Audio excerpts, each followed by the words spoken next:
Davis, Persian, thy gods are good to thee. Try yet again, O Captain. Double or quits? No more. I'm not in the vein.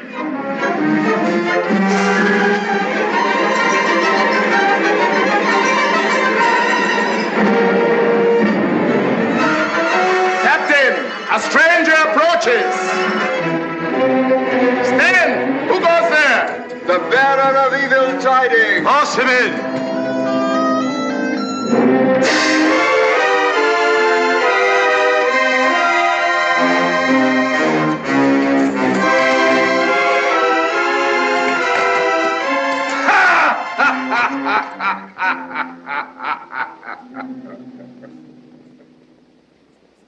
Who art thou that laughest in the house of Cleopatra the queen, and in the teeth of Belzanor, the captain of her guard? I am Belafris, descended from the gods.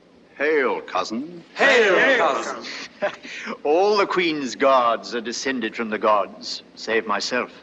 I am a Persian, descended from many kings. Hail, cousins. Hail, mortal. You have been in battle, Belafris, and you are a soldier among soldiers. You will not let the queen's women have the first of your tidings. I have no tidings. Except that we shall all have our throats cut presently. Women, soldiers, and all. I thought so. Tell us what befell. Tell us.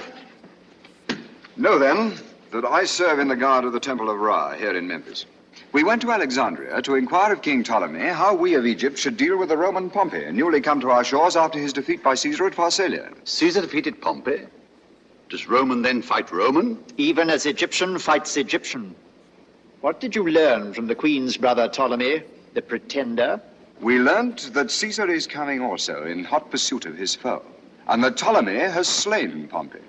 Nay, more, we found that Caesar is already come, for we had not made half a day's journey on our way back when we came upon a city rabble flying from his legions.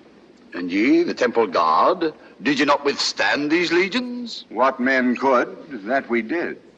But this Caesar throws a legion at you where you are weakest, as he throws a stone from a catapult. And that legion is as a man with one head, 1,000 arms, and no religion. I have fought against them, and I know. Were you frightened, cousin? No, cousin, but I was beaten. Could you not die? There was no time. All was over in a moment. But now I am come to warn you that you must open your gates to Caesar, for his advance guard is scarce an hour behind me, and there is not an Egyptian warrior left standing between you and his legion. Warlock! Lead into the door, quick!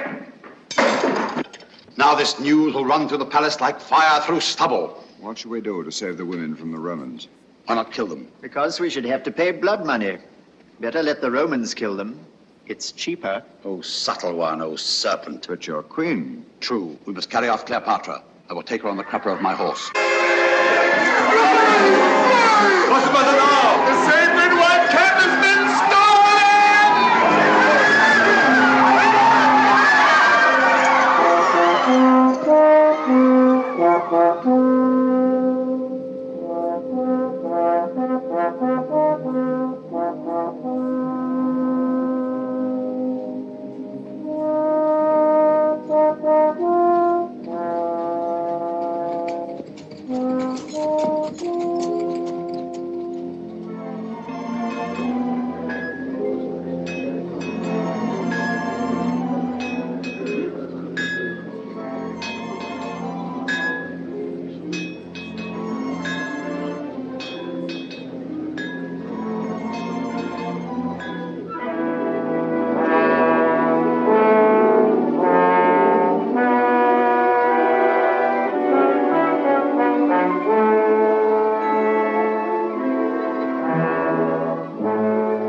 Hail, Sphinx.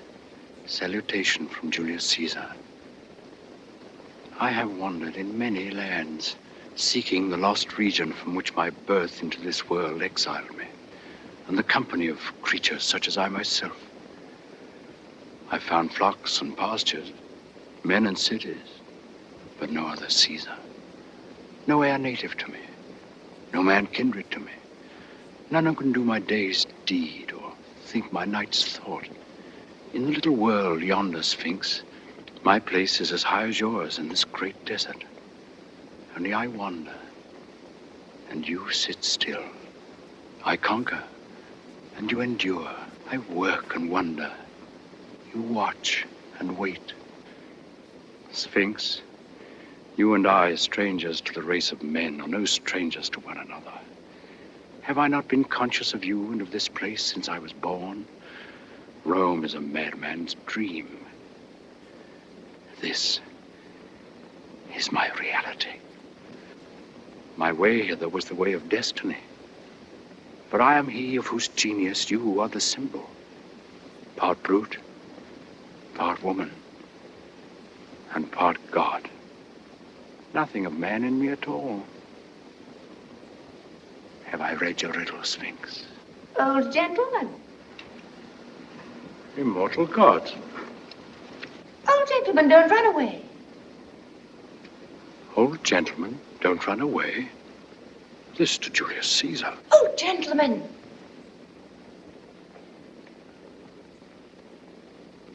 Sphinx, you presume on your centuries. I'm younger than you, for your voice is but a girl's voice as yet.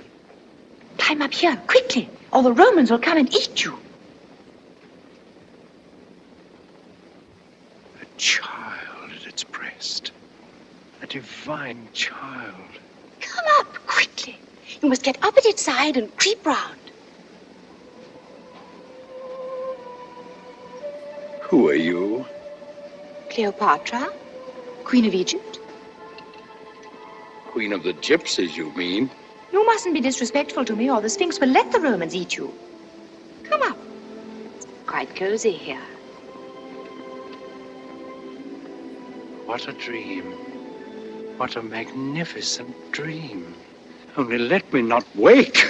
Take care. Ah, that's right.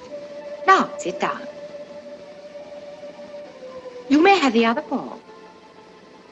It is very powerful and will protect us. But it wouldn't take any notice of me or keep me company. I'm glad you've come. I was very lonely. Did you happen to see a white cat anywhere? Have you lost one? Yes, the sacred white cat. Isn't it dreadful? I brought him here to sacrifice him to the Sphinx. But when we got a little way from the city, a black cat called him, and he jumped out of my arms and ran away to it. Do you think that the black cat can have been my great-great-great-grandmother? Your great-great-great-grandmother? Well, why not? Nothing would surprise me on this night of nights. I think it must have been. My great-great-grandmother's great-grandmother was a black kitten of the sacred white cat.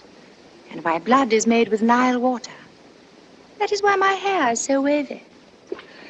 What are you doing here this time of night? Do you live here? Of course not. I am the queen. And I shall live in the palace of Alexandria when I've killed my brother who drove me out of it. When I'm old enough, I shall do just what I like. I shall be able to poison the slaves and see them wriggle, and pretend to Fatatatita, my nurse, that she's to be put into the fiery furnace. Meanwhile, why are you not at home and in bed? Because the Romans are coming to eat us all. You aren't at home in bed either. Oh, yes, I am. I live in a tent, and I'm now in that tent, fast asleep and dreaming. You suppose I believe you are real, you impossible little dream witch? You are a funny old gentleman. I like you. That spoils the dream. Why don't you dream that I'm young? I wish you were. Only I think I should be more afraid of you. I like men, especially young men with round, strong arms. But I'm afraid of them. You are old and rather wrinkly. But you have a nice voice, and I like to have someone to talk to. Though I think you are a little mad. It is the moon that makes you talk to yourself in that silly way. Oh, you heard that, did you? I was saying my prayers to the great Sphinx. But this isn't the great Sphinx. What? This is only a dear little kitten of the Sphinx. Why, the great Sphinx is so big it has a temple between its paws. This is my pet Sphinx. Tell me, do you think the Romans have any sorcerers who could take us away from the Sphinx by magic? Why, are you afraid of the Romans? Oh, they would eat us if they caught us. They are barbarians. Their chief is called Julius Caesar. His father was a tiger and his mother a burning mountain, and his nose is like an elephant's trunk. They all have long noses and ivory tusks and little tails and 7 arms with 100 arrows in each. And they live on human flesh. Would you like me to show you a real Roman? No. Oh, you're frightening me. No matter. This is only a dream. It is not a dream. It is not a dream. See! How dare you! You said you were dreaming. I only wanted to show you. Oh, come, don't cry. The queen mustn't cry. Cleopatra, can you see my face well? Yes. It is so white in the moonlight. Are you sure it is the moonlight that makes me look whiter than an Egyptian? Do you notice that I have a rather long nose? It is a Roman nose, Cleopatra. Bite him in two, Sphinx. Bite him in two. I meant to sacrifice the white cat. Indeed, I did. Indeed. Cleopatra, shall I show you a way to prevent Caesar from eating you? Do. I will steal the crown jewels and give them to you. I will make the river Nile water your lands twice a year. My child, your gods are afraid of the Romans. You see, the Sphinx dare not bite me, nor prevent me carrying you off to Julius Caesar. Won't you? You said you wouldn't. Caesar never eats women, but he eats girls and cats. Now, you're a silly little girl, and you're descended from the black kitten. You're both a girl and a cat. And will he eat me? Yes. Unless you make him believe that you're a woman. Oh. Then you must get a sorcerer to make a woman of me. Are you a sorcerer? Perhaps. But it'll take a long time. And this very night in the palace of your fathers, you must stand face to face with Caesar. No, I don't. Whatever dread may be in your soul, however terrible Caesar may be to you, you must confront him as a brave woman and a great queen. And you must feel no fear. If your hand shakes, if your voice quavers, then night and death. But if he thinks you worthy to rule, he will set you on the throne by his side and make you the real ruler of Egypt. No, he will find me out. He will find me out. He is easily deceived by women. Their eyes dazzle him. Then we will cheat him. If you do that, he will eat you at one mouthful. Oh, no, please. I will be good. I will do whatever you tell me. I will be your slave. Hark. What was that? Caesar's voice. Let us run away. Come. You are safe with me until you stand on your throne to receive Caesar. Lead me to your palace in the desert. Oh, I will.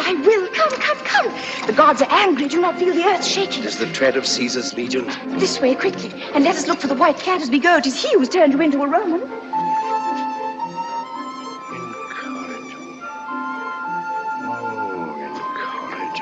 Oh, incorrigible. Come.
What place is this? This is where I sit when I'm allowed to wear my crown and robes. Ta-ta-tita!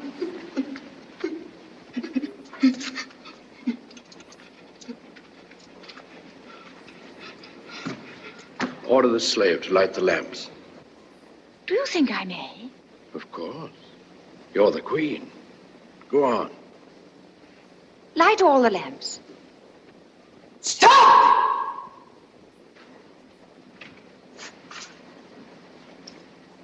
Who is this you have with you?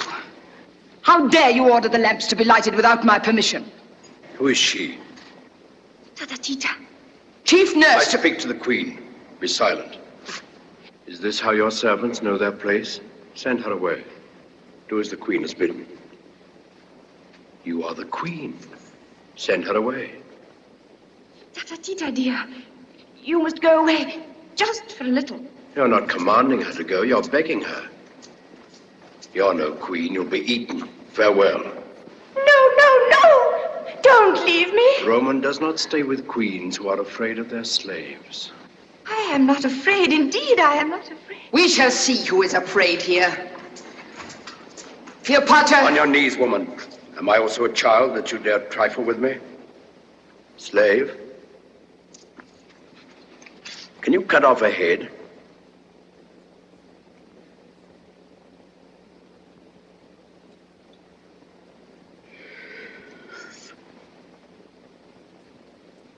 Have you remembered yourself, mistress? Oh, Queen, forget not thy servant in the days of thy greatness. Go. Be gone. Go away. Give me something to beat her with. So, you scratch kitten, do you? It must be somebody. I will beat him.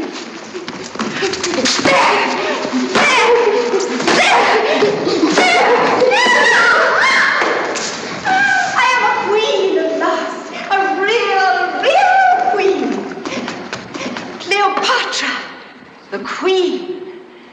Oh, I love you for making me a queen. But queens love only kings. I will make all the men I love kings. I will have many young kings with round, strong arms. And when I'm tired of them, I shall whip them to death. But you will always be my king, my nice, kind, wise, good old king. Oh, my wrinkle. You will be the most dangerous of all Caesar's conquests. Caesar. I forgot Caesar. You will tell him that I'm a queen, won't you? A real queen. Listen. Just run away and hide until Caesar is gone. If you fear Caesar, you are no true queen. And though you were to hide beneath a pyramid, he would go straight to it and lift it with one hand. And then, be afraid if you dare. Caesar approaches the palace of Cleopatra. Oh. Come, take your place.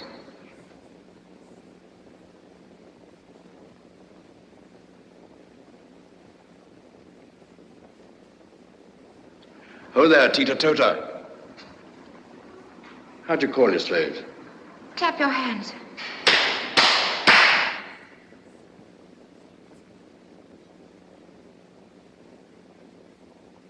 Tota Tita, bring the queen's robes and her crown and her women, and prepare her. Yes, the crown for Tata Tita. I shall wear the crown. For whom must the queen put on her state? For a citizen of Rome, a king of kings. How dare you ask questions? Go and do as you are told.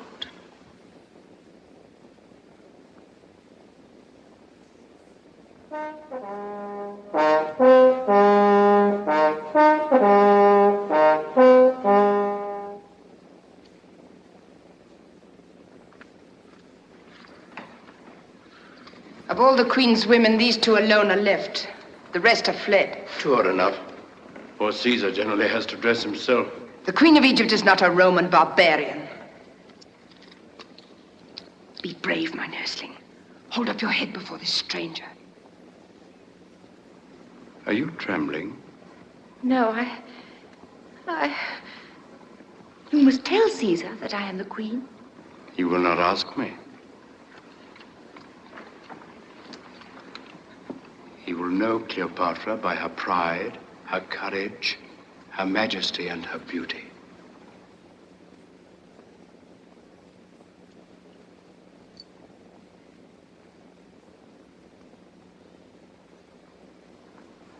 Is it sweet or bitter to be a queen, Cleopatra?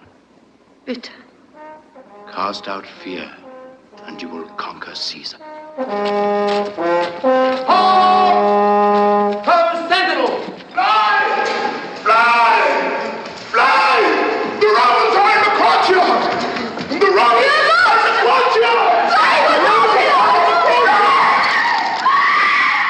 queen must face Caesar alone. Answer, so be it. So be it. Good. You are my nursling. You have said so be it, and if you die for it, you must make the queen's word good. Forward, march! Now, if you quail...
We wait here for our second in command, Rufio. This city is Alexandria. Remember that. Alexandria, the capital of Egypt. You've got to behave yourselves here. Be stiffish with the men, but you may fraternize with the women. Silence! Silence, I tell you! That is Rufio. Attention! Half turn left. Half turn left.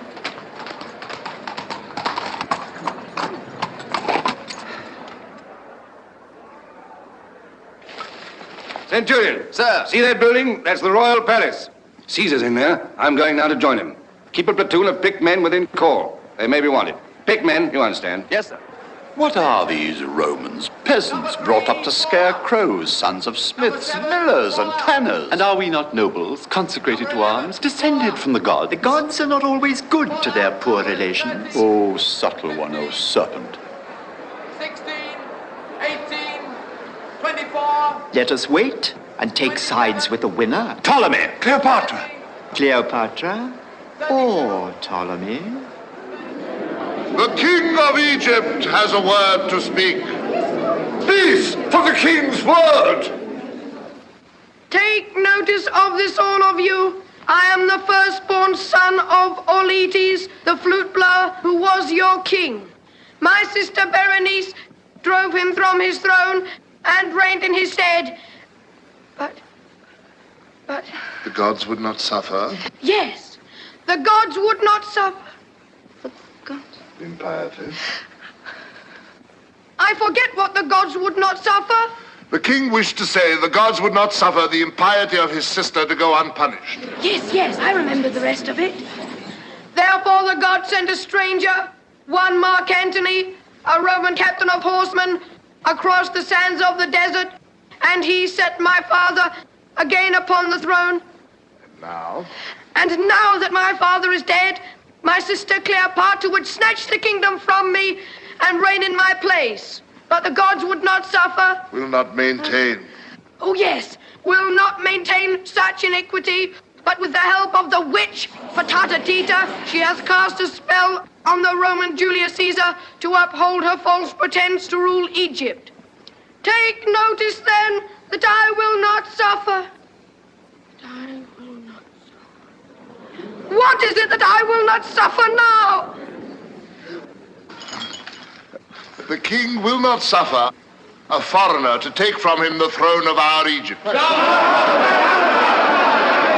Tell the king, Achilles, how many soldiers and horsemen follow Julius Caesar? But 2 Roman legions, O king, 3,000 soldiers, and scarce 1,000 horsemen.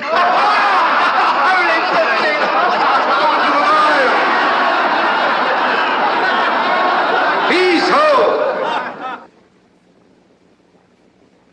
Caesar approaches.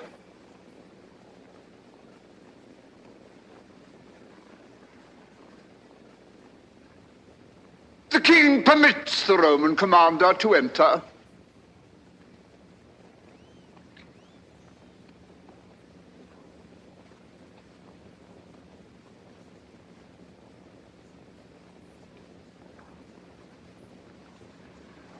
Which is the king, the man or the boy? I am Pothinus, the guardian of my lord, the king. So you're the king. Dull work at your age. Eh? Your servant, Pothinus. And this gentleman? Achilles, the king's general. Ah, a general. I am a general myself, but I began too old. Health and many victories, Achilles. As the gods will, Caesar. And you, sir, are... Theodotus, the king's tutor. So, you teach men how to be kings, Theodotus. That is very clever of you. And, this place? The council chamber of the chancellors of the king's treasury, Caesar. That reminds me. I want some money. The king's treasury is poor, Caesar. Yes, I noticed there is but one chair in it. Bring a chair there, some of you, for Caesar. Caesar? Oh, no, my boy. That is your chair of state. Sit down. Sit down.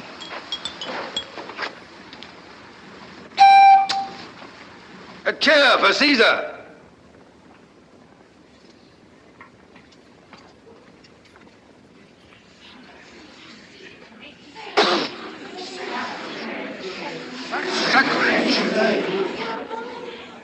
Sit on that, Caesar.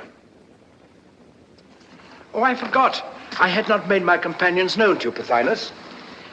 This gentleman is Rufio, my comrade in arms. This is Britanus, my secretary. He is an islander from the western end of the world.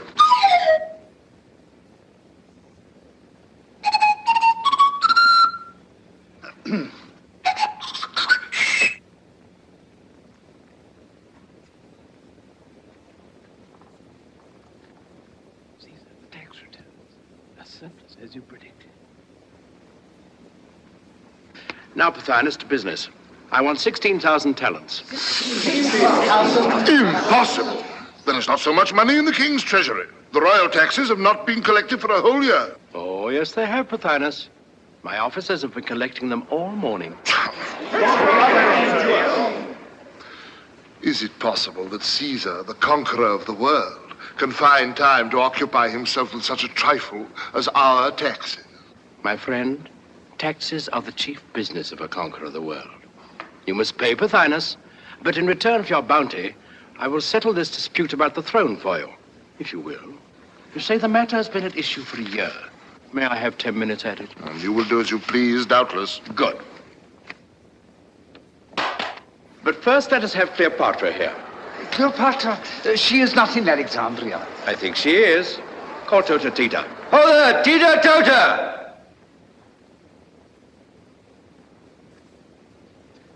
Who pronounced pronounces the name of Tatatita, the Queen's chief nurse? No one can pronounce it Tota, except yourself.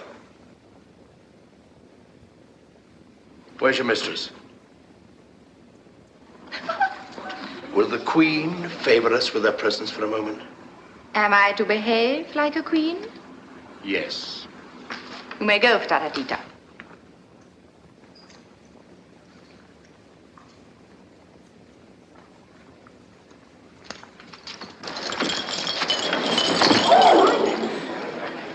Caesar, this is how she treats me always.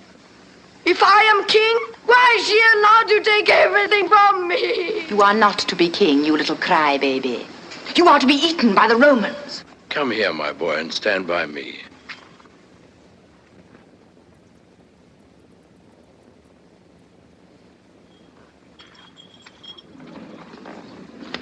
Take your throne, I don't want it.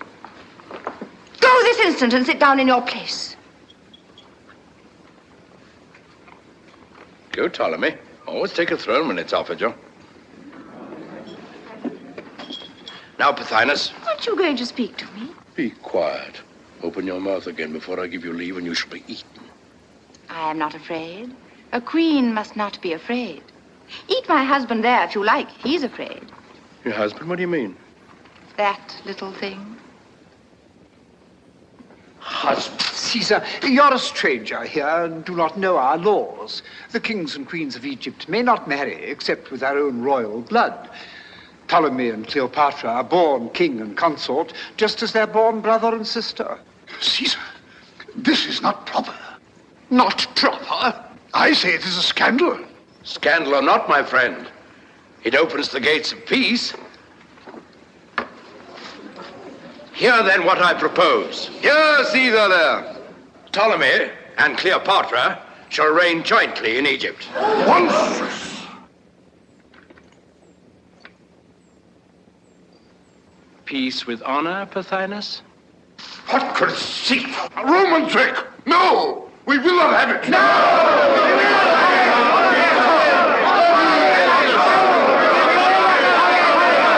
Caesar, be honest!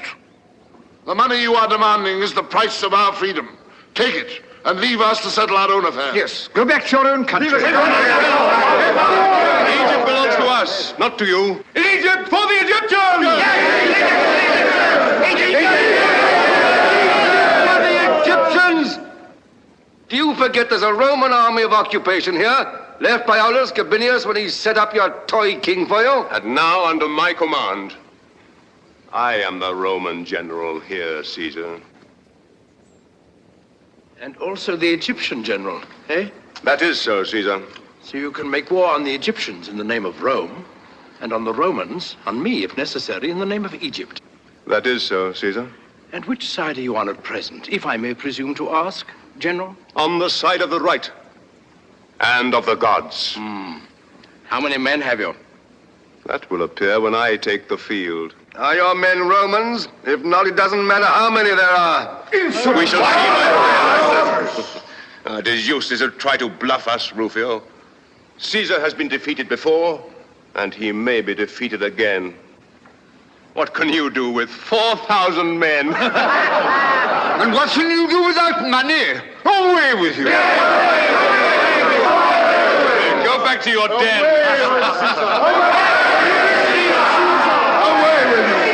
Out of our country! Caesar, why do you let them talk to you like that? Are you afraid? Well, my dear, what they say is quite true.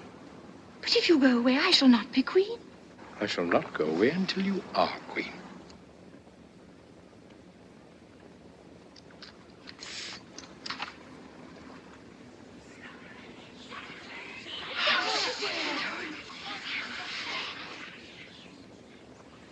Achilles, if you are not a fool, you will take that girl while she is under your hand. Why not take Caesar as well, Achilles? Well said, Rufio. Why not?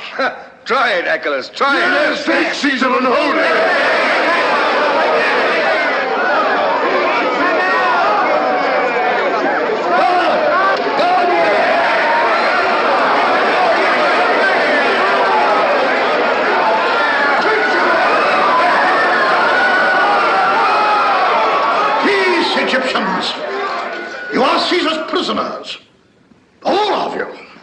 no, by no means. Caesar's guests, gentlemen, Caesar's guests.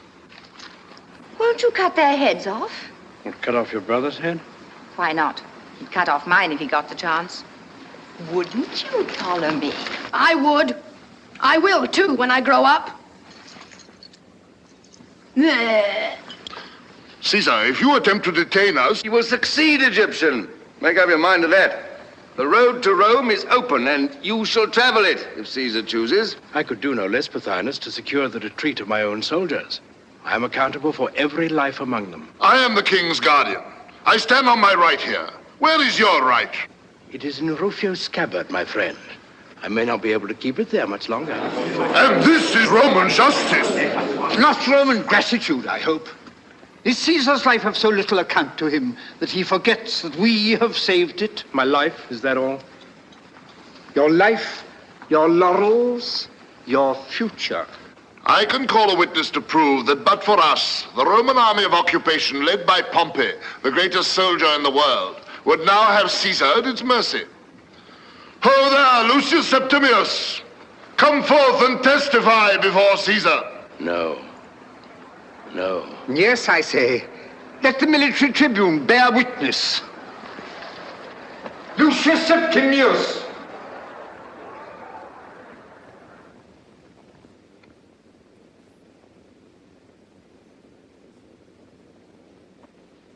Bear witness, Lucius Septimius.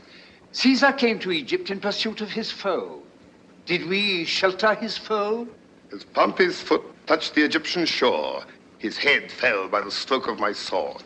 We have given you a full and sweet measure of vengeance. Vengeance? If I could stoop to vengeance, what would I not exact from you as the price of this murdered man's blood? Was he not my son-in-law, my ancient friend? Am I Julius Caesar, or am I a wild beast that you fling to me the gray head of the old soldier, the laurel conqueror, and then claim my gratitude for it? Oh, begone, you fill me with horror. Ha! You have seen severed heads before, Caesar. And severed right hands, too, I think. Some thousands of them after you vanquished the king of the Gauls. Did you spare him with all your clemency? Was that vengeance? Would that it had been. Vengeance at least is human. No, by the gods. Those severed right hands and the brave king of the Gauls basely strangled in a vault beneath the Capitol were a wise severity, a necessary protection to the Commonwealth, a duty of statesmanship. Follies and fictions 10 times bloodier than honest vengeance. What a fool I was then. To think that men's lives should be at the mercy of such fools.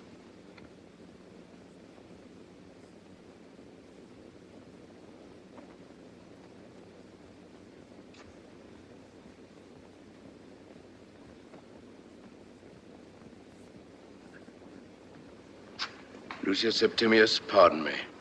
Why should the slayer of the king of the Gauls rebuke the slayer of Pompey? You are free to go, all here in this palace. Free? Achilles, his army, renegades and all? Free, Rufio. Lucius Septimius, you're free to go with the rest. Or stay if you will, and I'll find a place for you in my service. The odds are against you, Caesar. I go.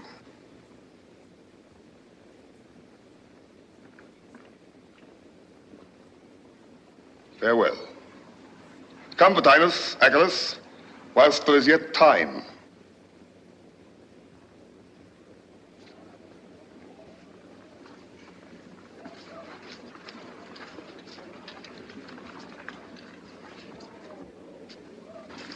Do you suppose he'd let us go if he had our heads in his hands? Caesar, this is not good sense. Your duty to Rome demands that her enemies should be prevented from doing further mischief. It's no use talking to him, Britannicus. You may save your breath to cool your porridge. But mark this, Caesar. Clemency's very well for you. What is it for your soldiers who have to fight tomorrow the men you spared yesterday? You may give what orders you please, but I, for one, will take no prisoners. I'll kill my enemies in the field. Then I shall never have to fight them again. Now, with your leave, I'll see these gentry off the premises. What? Have they left the boy alone? Shame, shame. Come, Your Majesty.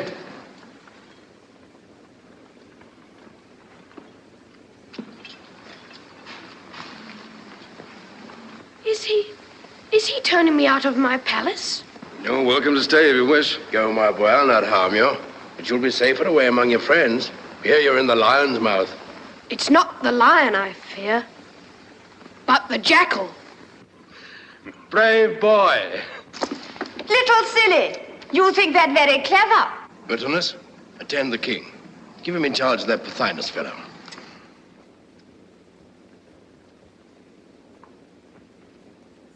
And this piece of goods. What's to be done with her? However, I suppose I may leave that to you. Did you mean me to go with the rest? You're free to do just as you please, Cleopatra. Then you don't care whether I stay or not. Of course, I'd rather you stayed. Much rather? Much rather. Then I consent to stay, because I am asked. But I do not want to, mind.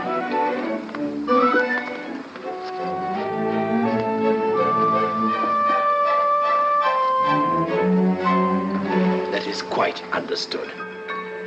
Tota Tita! My name is not Tota Tita. It is Tata Tita. Well, Fata Fita will forgive the erring tongue of a Roman. Tota, the Queen will hold state here in Alexandria, engage women to attend upon her, and do all that is needful. Am I then the mistress of the Queen's household? No. I am mistress of the Queen's household. Go and do as you are told, or I will have you thrown into the Nile this very afternoon to poison the poor crocodiles. Oh, no, no, no. Oh, yes. You are very sentimental, Caesar. But you are clever.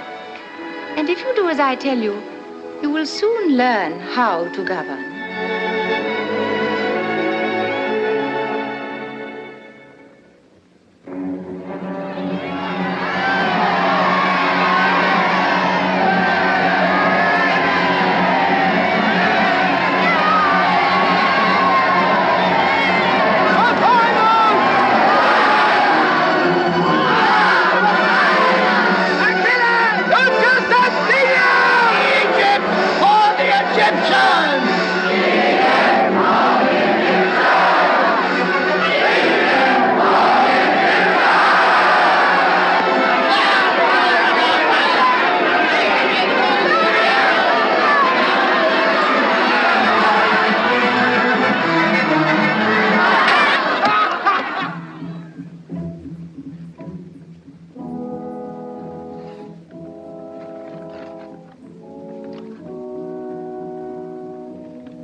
Your barley water, Caesar.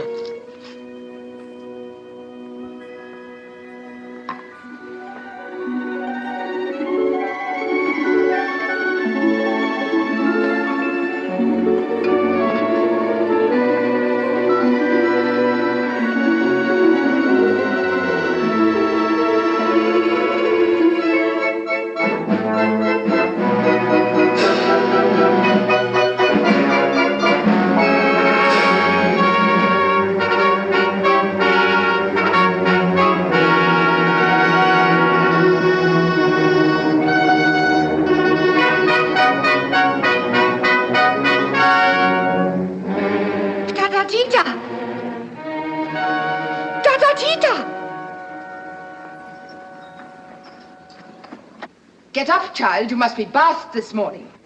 No. I had my month's bath the day before yesterday. In future, you must have a bath every day. No. I should die of it. You must. Your life is changed.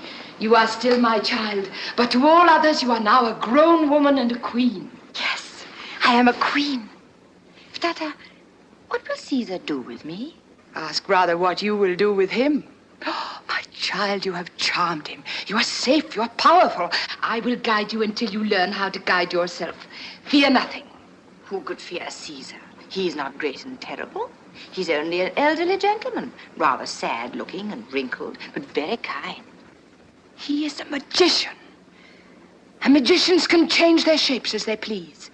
Everything about him is magical. He would not sleep in the golden chamber, but made his soldiers bring a bare stretcher from the camp and put it in his study. Even then he did not sleep in it, but sat up working like a slave all night. Yet everyone obeys him as if he were a god. I think he is a god in disguise, for he has changed your nature, has he not? Oh, yes, he has. That is true. Tasatita, before he came, I was afraid of you more than anyone else on earth. And now, I'm not afraid of you at all. Tell me, what must I do to begin with now that I'm really a queen? You must begin by having a bath every day. Come, child, and get it over. You will soon get used to it and love it. Never. It is too dreadful. Oh, well, if I must be washed again so soon for Tatatita, it must be a scented bath. Have you scented it? No, Caesar hates perfumes. And if you redden your lips, he will not kiss you. Come on.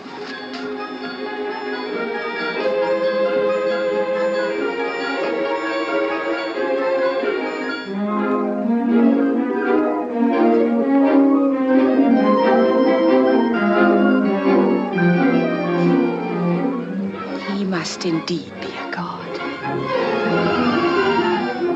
For only a god could be so unlike a man.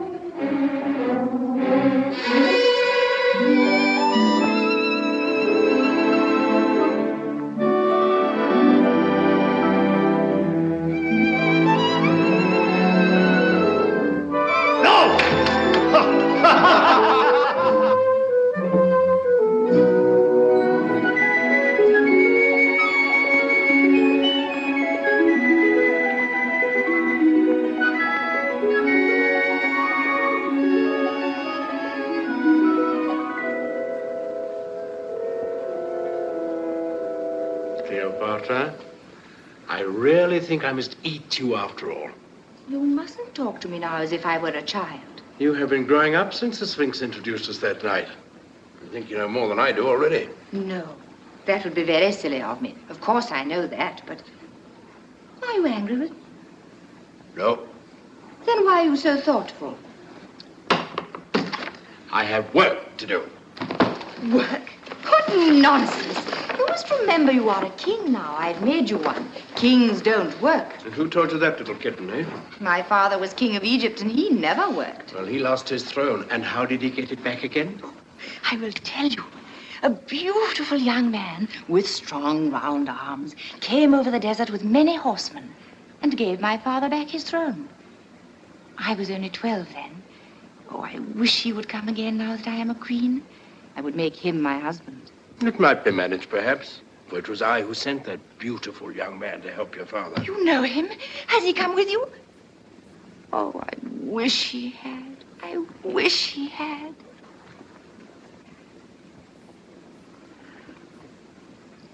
He is many, many years younger than you, is he not? He is somewhat younger. Would he be my husband, do you think, if I asked him? Very likely. But I shouldn't like to ask him.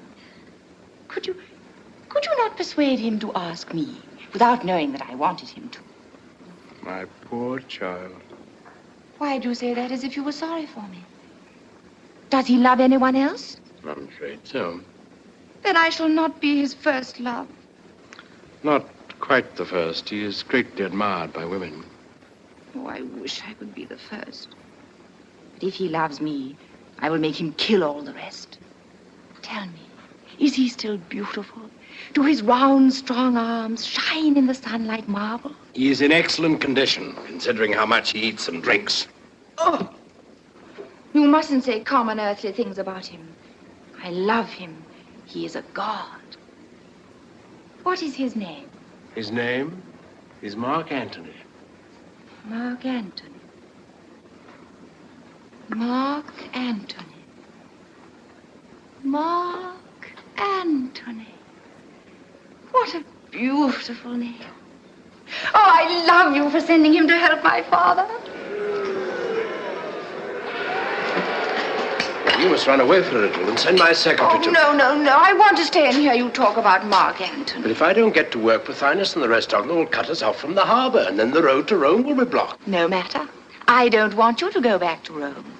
But you want Mark Antony to come from it? Oh, yes, I forgot. Go quickly, Caesar, and keep the way over the sea open for my Mark Antony.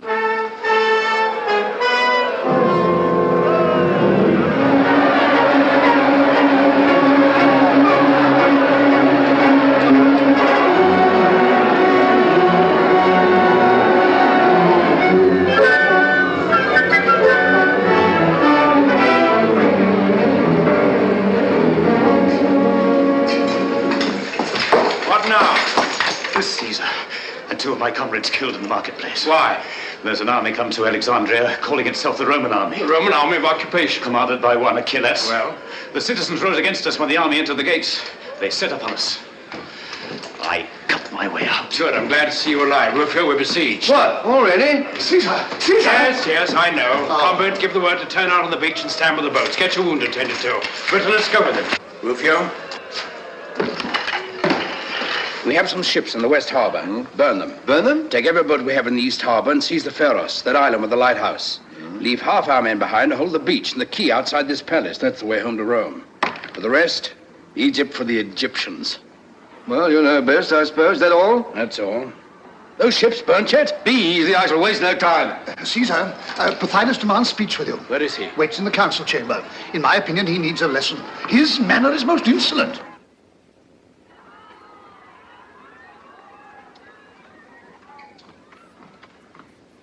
Well, Pothinus? I have brought you our ultimatum, Caesar. Ultimatum? The door was open. You should have gone out through it before you declared war. You're my prisoner now. I, your prisoner. Do you know that King Ptolemy, with an army outnumbering your little troop by 100 to 1, is in possession of Alexandria? Well, get out of here if you can. And tell your friends not to kill any more Romans in the marketplace. Otherwise, my soldiers, who do not share my celebrated clemency, will probably kill you. Pass the word to the guard. Pothinus is now prisoner. Bitterness, fetch my armor.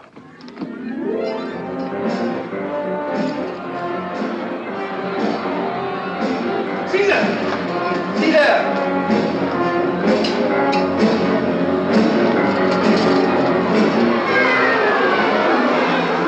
What? The ship's ablaze already? Impossible. It's not my doing. The Egyptians have saved me the trouble. They've captured the West Harbor. In the East Harbor, the lighthouse, Rufio. Can I embark a legion in 5 minutes? The first cohort's already on the quay. If you want faster work, well, come and do it yourself. Patience, Rufio, patience. Patience? Who's impatient here, you or I? Forgive me, Rufio, and honey them as much as you can. Help! Help! Help! Help! Woe, alas! Woe, alas! Help! Woe! Woe! Woe! Woe! Help! Help! Help! Who is slain? Slain, worse than the death of 10,000 men. Loss irreparable to mankind. What's happened, man? The fire has spread from your ships. The library of Alexandria is in flames. Is that all, Rufio? Is Britannicus asleep? I sent him for my armor an hour ago. Britannicus! Britannicus! Britannicus! Caesar, will you go down to posterity as a barbarous soldier, too ignorant to know the value of books? Oh, Theodotus, I'm an author myself. Good.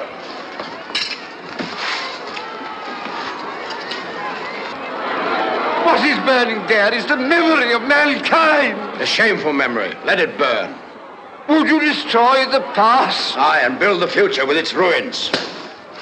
Hearken to me, Theodotus, teacher of kings. I cannot spare you a man nor a bucket of water just now, but you shall pass freely out of the palace. Away with you to Achilles. Borrow his legions to put out the fire. Caesar, posterity will bless you. Will you stay to talk whilst the memory of mankind is burning? Sentry, pass Theodotus out. Away with you!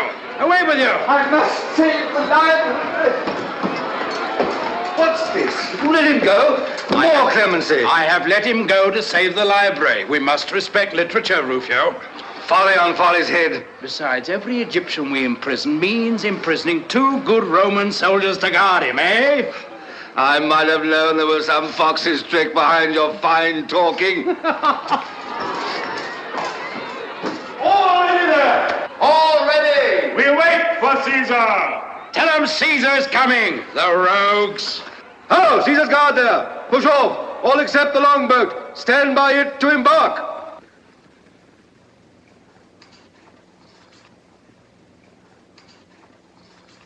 I am going to dress you, Caesar. Sit down. Caesar, this is not proper. These Roman helmets are so becoming.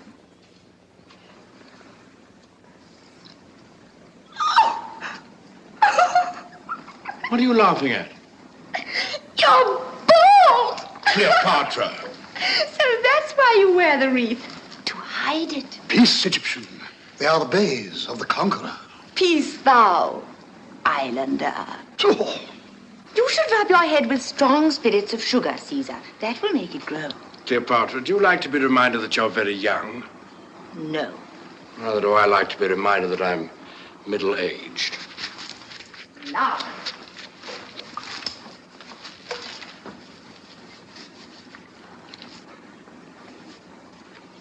Oh, how nice. You look only about 50 in it. You mustn't speak in that manner to Caesar. Is it true that when Caesar caught you on that island, you were painted all over blue? Blue is the color worn by all Britons of good standing. In war, we stain our bodies blue, so that though our enemies may strip us of our clothes and our lives, they cannot strip us of our respectability. Let me hang this on.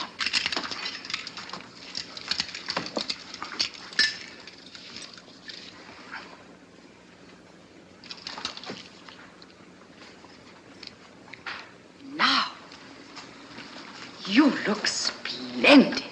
Now, Caesar. Have you done talking? The longboat awaits you. The others race to the lighthouse. Is this well set today, Britannicus? At Pharsalia, it was as blunt as a barrel hoop. It'll split one of the Egyptians' hairs today, Caesar. I've said it myself. Oh, you're not really going into battle to be killed. No, Cleopatra. No man goes into battle to be killed. Oh, but they do get killed. My sister's husband was killed in battle. You mustn't go. Let him go. Please don't go. What will happen to me if you never come back? Are you afraid? No. Come to the balcony and you shall see us take the Pharos. You must learn to look on battles. Then take me with you. Let me come with you to the fair. No, no, my child. You must stay here till I return. That is well. Now, Rufio, march. Oh! You won't be able to go. Why, what now? They're drying up the harbor with buckets. A multitude of soldiers over there. They're dipping up the water. This is your accursed clemency, Caesar. Theodosius has brought them. I meant him to, Rufio. They've come to put out the fire. The library will keep them busy whilst we seize the lighthouse, eh? More foxing.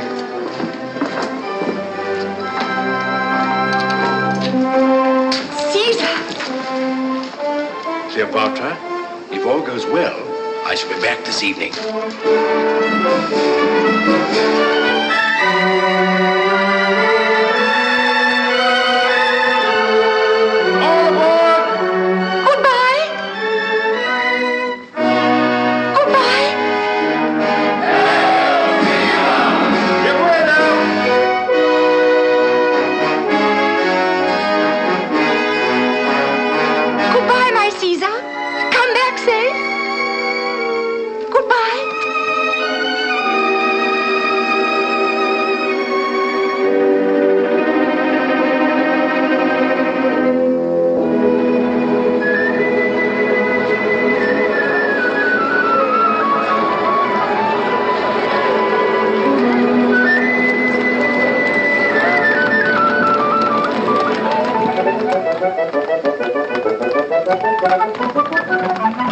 Who goes there, eh? Stand!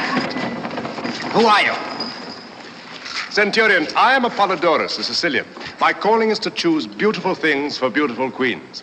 Carpets for the queen's apartments in the palace. The queen? Yes, yes. Pass him in. Pass all these bizarre people into the queen with their goods. But mind you pass no one out that you have not passed in. Not even the queen herself. I have brought my caravan past 3 sentinels, all so busy staring at the lighthouse that not one of them challenged me. Is this your Roman discipline? We're not here to watch the land, but the sea. Who's this piece of Egyptian crockery?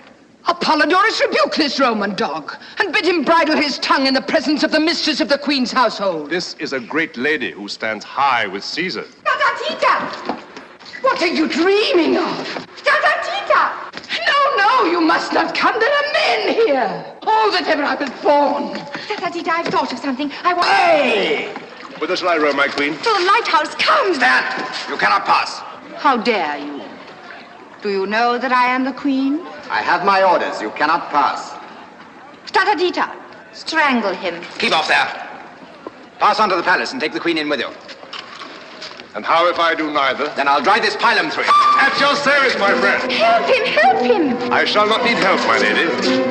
What should it be? Sword against pylon or sword against sword? Roman against Sicilian, Cassio. Take that!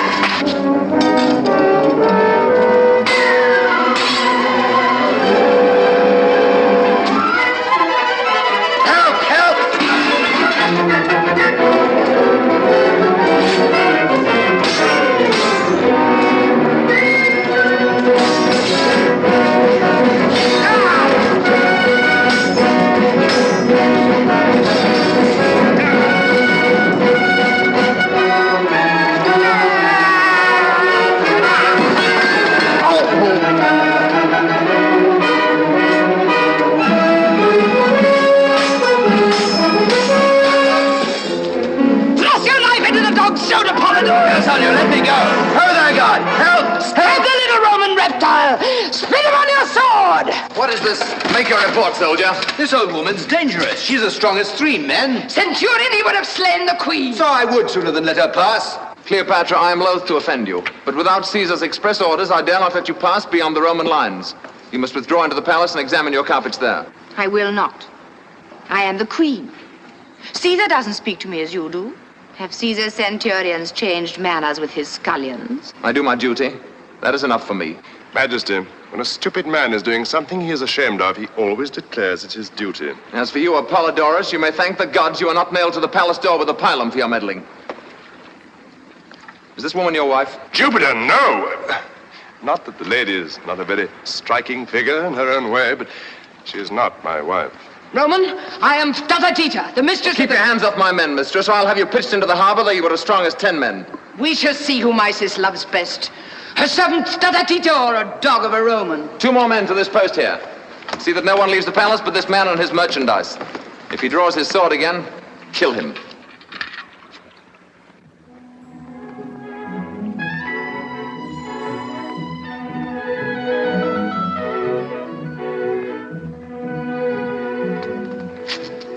Get about your business.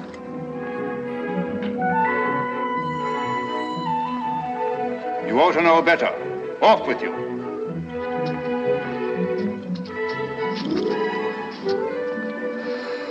Do not tantalize a poor man. Well, the queens, the centurion is still at hand. The Roman soldiers are incorruptible when their officers are looking.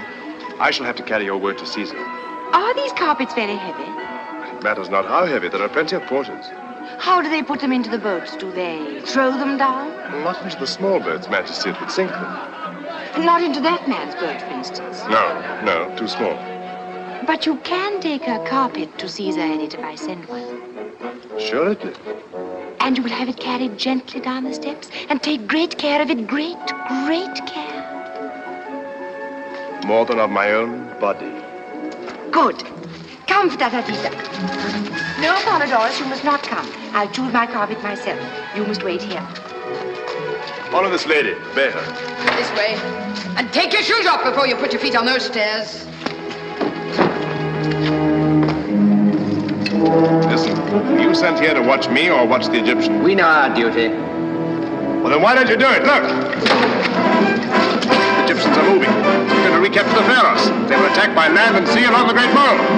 Stay yourselves, the hunt is up!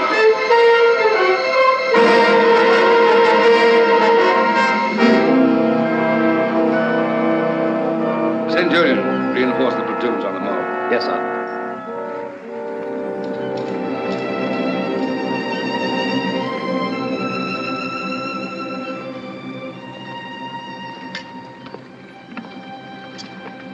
Rufio, this has been a mad expedition.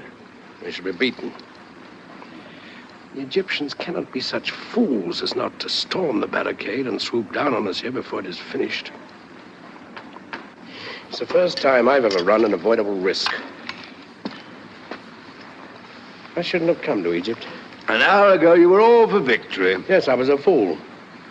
Rash, Rufio. Boyish. Boys, not a bit of it. Yeah. What are these for? Eat. That's what's the matter with you. When a man comes to your age, he runs down before the midday meal. Want to eat and drink. And take another look at our chances. My age? Yes, I'm an old man. Worn out now. Quite true, Rufio. Now, Achilles is still in his prime. Ptolemy is a boy. Well, every dog has his day. I've had mine. I cannot complain. These dates aren't bad, Rufio. That's my old Caesar. It's a great war. Now we've got rid of the women.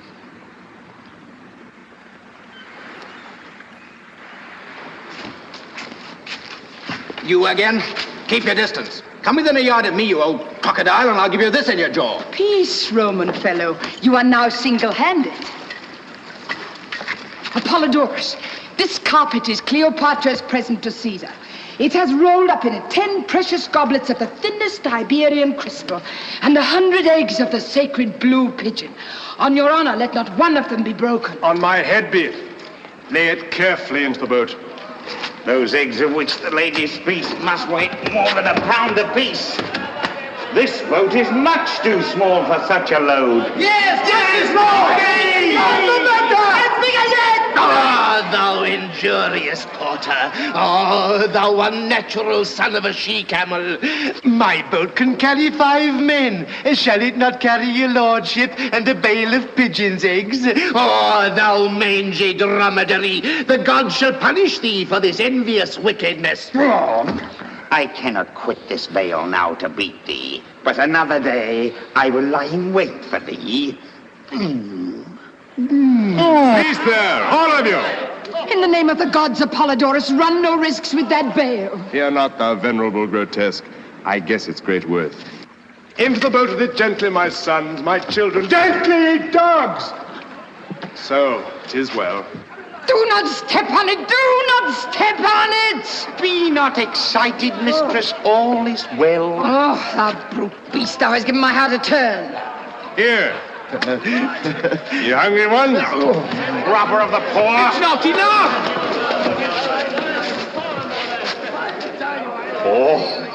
Oh, bounteous prince. Oh, Lord of the Bazaar! Oh, favored of the gods. Oh, father to all porters of the market.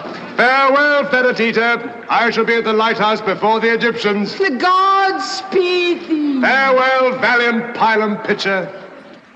My heart, spread out thy wings, spread out thy wings, shake off thy heavy load of love.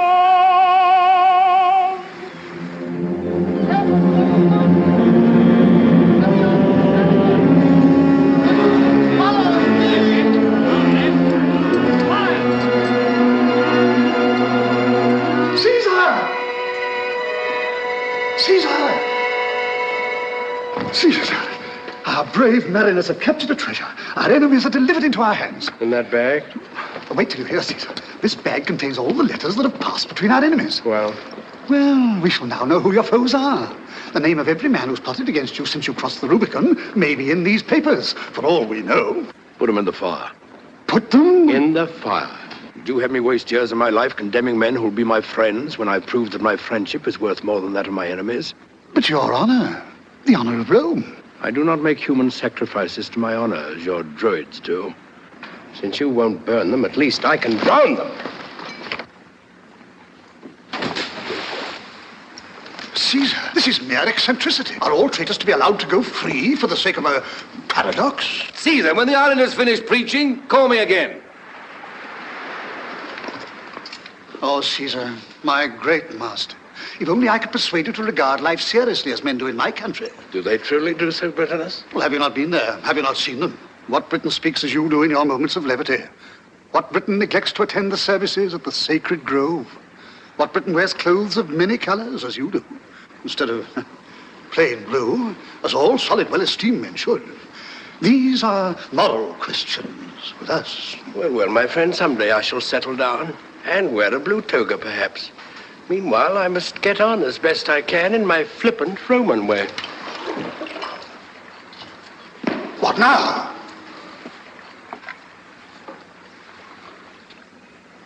Hail! Oh, what is this? Who are you? How did you come here? Calm yourself, my friend. I'm not going to eat you.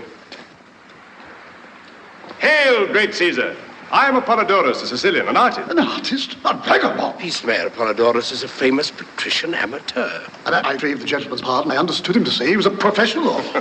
Welcome, Apollodorus. What is your business? First, to deliver to you a present from the Queen of Queens. Who is that? Cleopatra of Egypt. Apollodorus, this is no time for playing with presents. Pray you go back to the Queen and tell her that if all goes well, we shall return to the palace this evening. Caesar, I cannot return.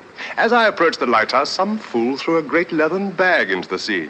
It broke the nose of my boat. I had hardly time to get to the shore before my poor little cockleshell sank. I am sorry, Apollodorus. The fool shall be rebuked. Well, what have you brought me? The Queen will be hurt if I don't look at it. Caesar, have we time to waste on this trumpery? The Queen's only a child. Just so. That's why we mustn't disappoint her. Caesar, it's a Persian carpet, a beauty. And in it are, so I'm told, pigeons' eggs and crystal goblets and fragile precious things. I dare not from my head have it carried up that narrow ladder from the causeway. Swing it up by the crane, then. The crane?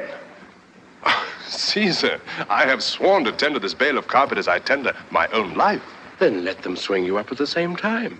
If the chain breaks, you and the pigeon's eggs will perish together. Is Caesar serious? Well, his manner is frivolous. It's because he's an Italian, but he means what he says. Serious or not, he spake well. Give me a squad of soldiers to work the crane. No, it's worked by an elderly Tyrian and his son. A well-conducted youth of 14. What? An old man and a boy work that? 20 men, you mean? No, 2 only, I assure you. They have counterweights and a machine with boiling water, which I don't understand. So it isn't a British design. Leave the crane to me. Go and await the descent of the chain. Good. You will see me presently there, rising like the sun with my treasure. You really going to wait here for this foolery, Caesar? Why not? The Egyptians will let you know why not if they've got enough sense to make a rush before our barricade's finished. And here we are waiting like children to see a carpet full of pigeons' eggs. Fear not, my son Rufio. When the first Egyptian takes his first step along the mole, the alarm will sound. And we too will reach the barricade before the Egyptians. We too, Rufio. I, an old man, and you, his biggest boy. And the old man will get there first. I wish I had some more of those dates.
Stand off, my friends. Let Caesar see.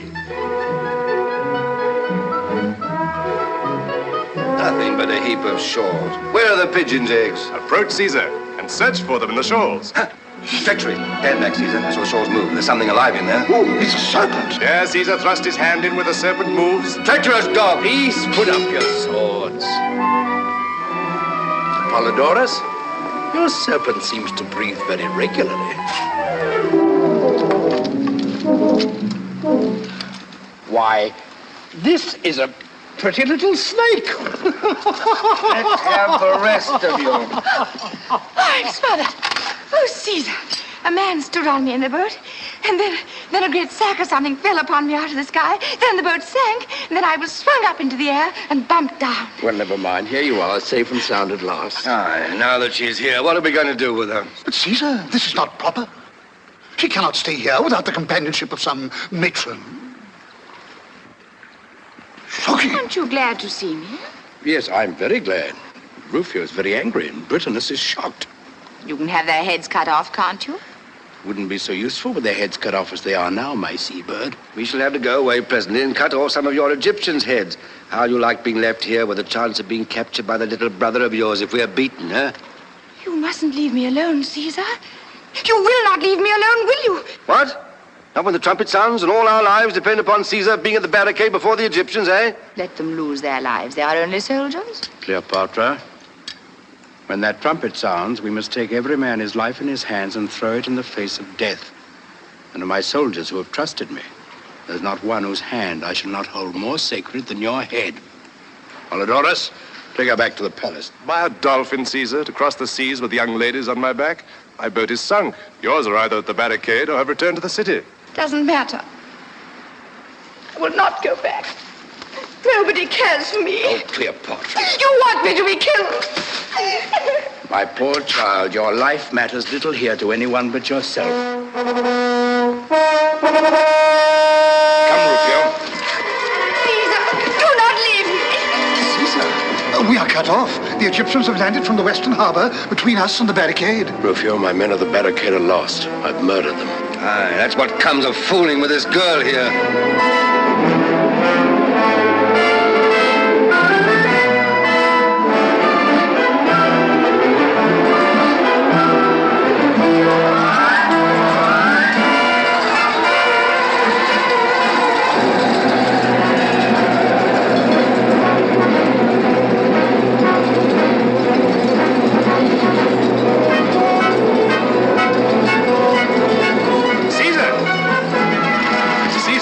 I know, we must defend ourselves here. But I thrown the ladder into the sea. They can't get in without it. And we can't get out if you thought of that. Not get out? Why not? You have ships in the East Harbor.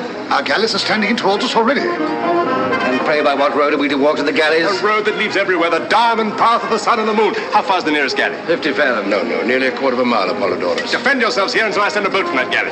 Have you wings, perhaps? Water wings, soldier! Behold!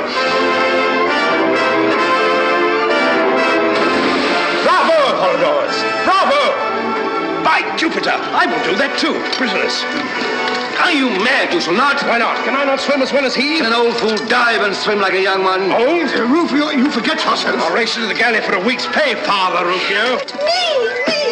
What is to become of me? I'll carry you on my back to the galley like a dolphin. Rufio, when you see me rise to the surface, throw her in. No, I shall be drowned. And then in with you after her, both of you. Caesar, I am a man and a Briton, not a fish. I must have a boat. I can't swim. Neither can I. Stay here then, Britannicus, until I recapture the lighthouse. I'll not forget you. Now, Rufio. Have you made up your mind to this folly? The Egyptians have made it up for me, and mind where you jump. I don't want you in the small of my back as I come up.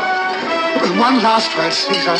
Do not let yourself be seen in the more fashionable part of Alexandria until you change your clothes. Oh, Apollodorus! The white upon the blue above is purple on the green below! Let me see! He'll be drowned! Ow!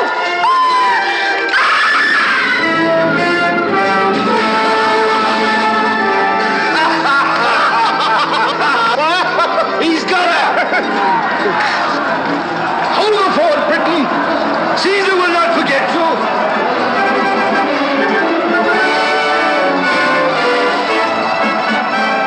Hip, hip, hip! Hooray!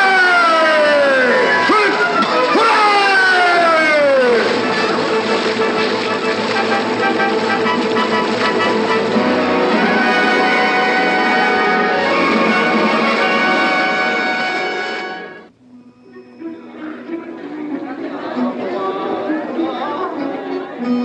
Ah, another royal banquet? In Caesar's honor? These Romans are magicians, For 6 months, a mere handful of them have held the palace against the whole of Egypt's armed forces. And look at their escape from the pharaohs. Who but a magician could swim like a dolphin at Caesar's age, carrying the queen on his back? That might be the queen's magic. She rides on Caesar's back on land now, as on the sea.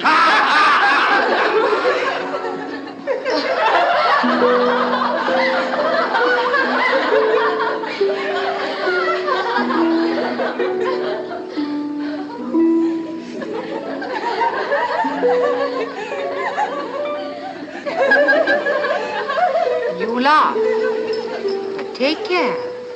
Take care. I will find out someday how to make myself served as Caesar is served. Old hook-nose. Silence! Do you know why I allow you all to chatter impertinently just as you please, instead of treating you as Fatata Tita would treat you if she were queen? Because you try to imitate Caesar in everything. And he lets everyone say what they please to him. No.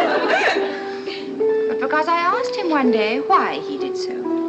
And he said, let your women talk and you will learn something from them. What have I to learn from them, I said. What they are, said he. And oh, you should have seen his eyes as he said it. You would have curled up, you shallow thing. At whom are you laughing? At me or at Caesar? At Caesar. If you were not a fool, you would laugh at me. And if you were not a coward, you would not be afraid to tell me so. Hey-ho. I wish Caesar were back in Rome. It will be a bad day for you when he goes. Oh, if I were not ashamed to let him see that I am as cruel at heart as my father, I would make you repent that speech. Why do you wish him away? He makes you so terribly prosy and serious and learned and philosophical. It's worse than being religious at our ages.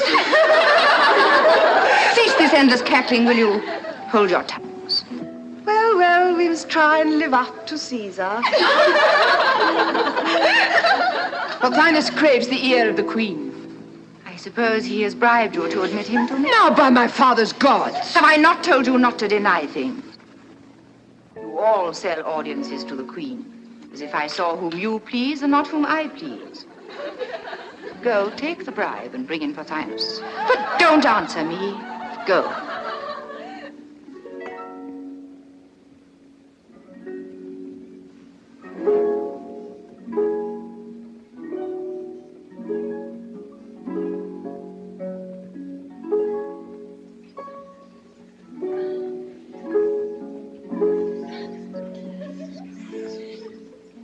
I want to learn to play the harp with my own hands. Caesar loves music. Can you teach me? Assuredly. I and no one else can teach the Queen. All other teachers are quacks. I have exposed them repeatedly. Good, you shall teach me. How long will it take? Not very long, only 4 years. Your Majesty must first become proficient in the philosophy of Pythagoras, and then... Has she become proficient in the philosophy of Pythagoras? Oh, she is but a slave. She learns as a dog learns. Well then, I will learn as a dog learns, for she plays better than you. You shall give me a lesson every day for a fortnight. After that, whenever I strike a false note, you shall be flogged. If I strike so many that there is no time to flog you, you shall be thrown into the Nile to feed the crocodiles. Give the girl a gold piece and send them away. But true art cannot be thus forced. What is this? Answering the Queen, forsooth, out with you.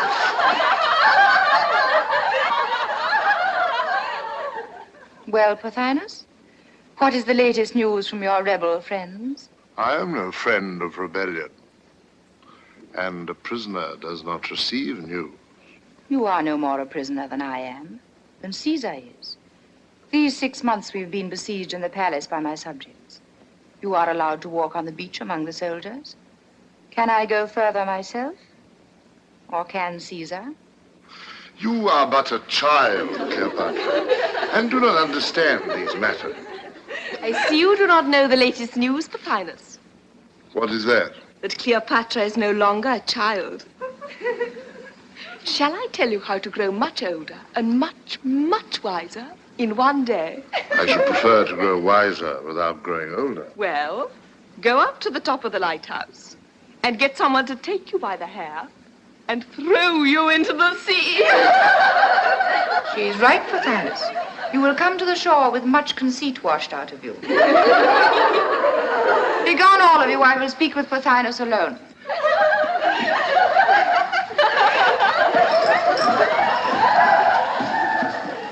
What are you waiting for?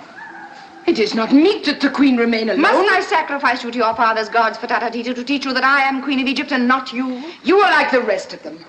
You want to be what these Romans call a new woman. Now, Pothinus, why did you bribe Patatatita to bring you hither? Cleopatra, what they tell me is true. You are changed. Do you speak with Caesar every day for 6 months, and you will be changed? It is common talk that you are infatuated with this old man. Infatuated? What does that mean? Made foolish, is it not? Oh, no, I wish I were. Wish that you were made foolish? How so? When I was foolish, I did what I liked. Now that Caesar has made me wise, it is no use my liking or disliking. I do what must be done and have no time to attend to myself. This is not happiness, but it is greatness. I think if Caesar were gone, I could govern the Egyptians. Cleopatra, this may be the vanity of youth. No, it is not that I am so clever, but that the others are so stupid. Truly, that is the great secret. Now, tell me what you came to say. Nothing. Nothing? At least to beg for my liberty, that is all. For that you would have knelt to Caesar. No, Pothinus. You came with some plan that depended on Cleopatra being a little nursery kitten. Now that Cleopatra is a queen, your plan is upset. Is Cleopatra then indeed a queen, and no longer Caesar's prisoner and slave? Pothinus, we are all Caesar's slaves. All we in this land of Egypt, whether we will or no.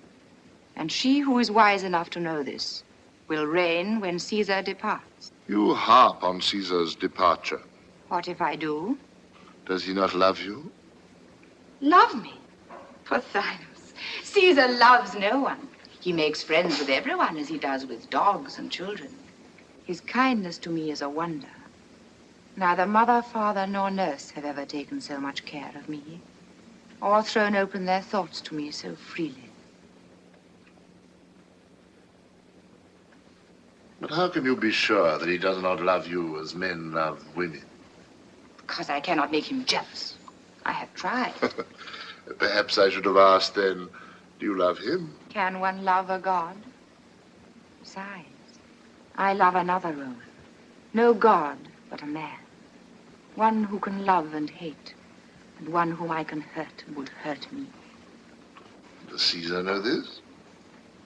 Yes. And he is not angry? He promises to send him to Egypt to please me. I do not understand this man. You understand Caesar.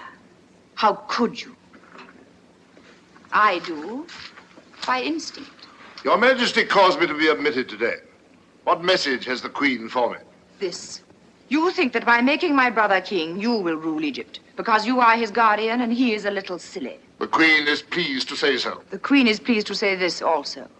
Caesar will eat up you, and Achilles, and my brother, as a cat eats up mice. And he will put on this land of Egypt as a shepherd puts on his garment. And when he has done that, he will return to Rome and leave Cleopatra here as his viceroy. That he shall never do. We have 1,000 men to his 10, and we shall drive him and his beggarly legions into the sea. You rant like any common fellow. Cleopatra! Enough! Tatatita! Caesar has spoilt me for talking to weak things like you. I know to whom I must go now.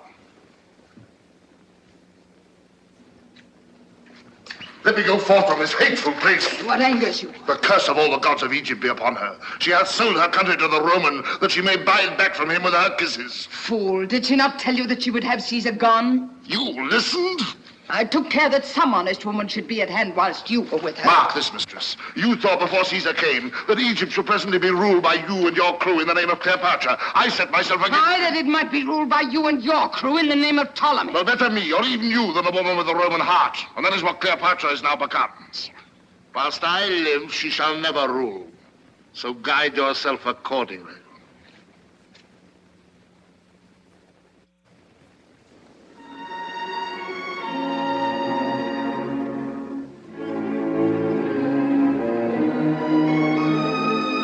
Wait here. Here, Your Excellency.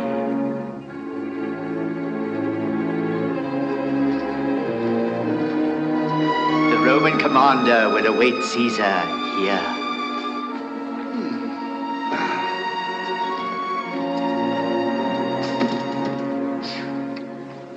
That was a climb.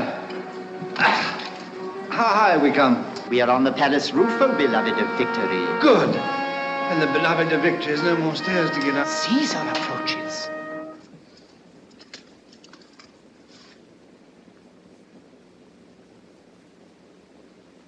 Why, Rufio, a new baldric, a new golden pommel to your sword. And you've had your hair cut. Oh, but not your beard. Impossible. Perfumed by Jupiter Olympus. Well, is it to please myself? No, Rufio, my son, but to please me, to celebrate my birthday. Your birthday. You always have a birthday when there's a pretty girl to be flattered or an ambassador to be conciliated. Rufio. Oh, we had 7 of them in 10 months last year. Alas, Rufio, I shall never break myself of these petty deceits. Have you noticed some before my time? Ah, I thought that meant something. What is it? Pothinus wants to speak to you. I advise you to see him. There's some plotting going on here among the women. Who is Pothinus? Oh, yes. Has he not escaped? No. Why not? Have I not told you always to let prisoners escape unless there are special orders to the contrary? Are there not enough mouths to be fed without his? Yes, and if you'd have a little sense and let me cut his throat, you'd save his rations.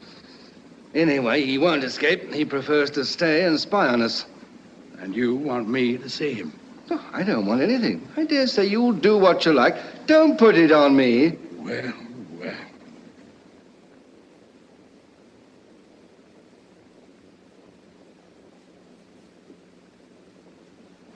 Let's have him in. Oh, there, guard. Release your man and send him up.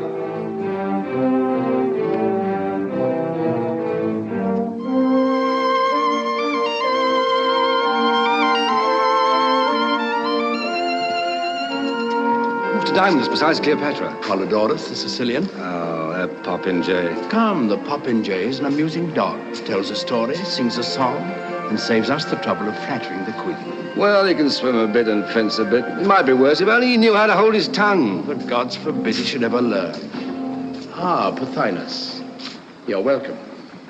What's the news this afternoon? Caesar, I come to warn you of a danger and to make you an offer. Never mind the danger. Make the offer. Never mind the offer. What's the danger?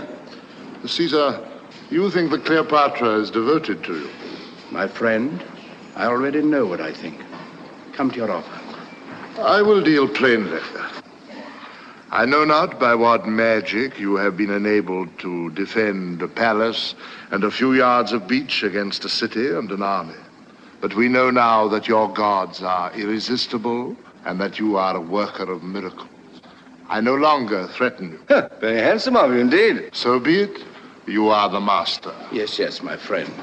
But what then? Spit it out, man. What have you to say? I have to say that you have a traitress in your camp. Cleopatra! The queen! Spit it out sooner, you fool. Now it's too late.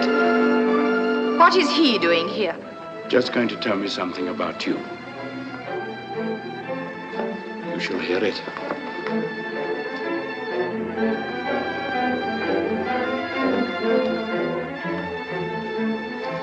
Proceed, Pothinus.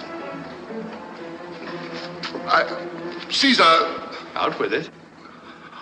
What I have to say is for your ears, not for the queen's. There are means of making you speak. Take care. Caesar does not employ those means. My dear, When a man has anything to tell in this world, the difficulty is not to make him tell it, but to prevent him from telling it too often. Let me celebrate my birthday by setting you free. Farewell. We shall not meet again. Caesar, this mercy is foolish. Will you not give me a private audience? Your life may depend on it. Ho there, guard! Pass the prisoner out. He's released. Now, over with you. You've lost your chance. I will speak. You see? Torture wouldn't have wrung a word from him. Caesar, you have taught Cleopatra the arts by which the Romans govern the world. Alas, my friend, they cannot even govern themselves. What then? What then? Are you so besotted with her beauty that you do not see that she is impatient to reign in Egypt alone, and that her heart is set on your departure? Liar! What? Protestations? Contradictions? No, I do not deign to contradict. Let him talk. From her own lips I have heard it. You are to be her cat's paw. You are to tear the crown from her brother's head and set it on her own, delivering us all into her hand, delivering yourself also. And then Caesar can return to Rome, or depart through the gate of death, which is nearer and surer. Well, and is not this very natural? Natural? That you do not resent treachery? Resent? Thou foolish Egyptian, what have I to do with resentment? Do I resent the wind when it chills me? Or the night when it makes me stumble in the darkness? Tell me such a story as this is to tell me that the sun will rise tomorrow. But it is false, I swear it. It is true, though you swore it 1,000 times and believed all you swore.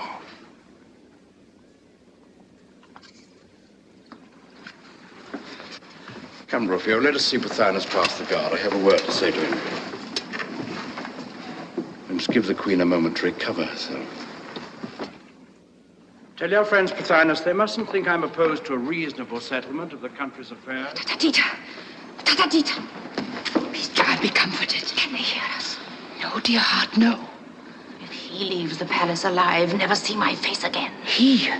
Pothinus? Suck out his life as I strike his name from your lips. Dash him down from the wall. Break him on the stones. Kill him. The dog shall perish. Hail in this, and you go out from before me forever. So be it. You shall not see my face until his eyes are darkened. Come soon.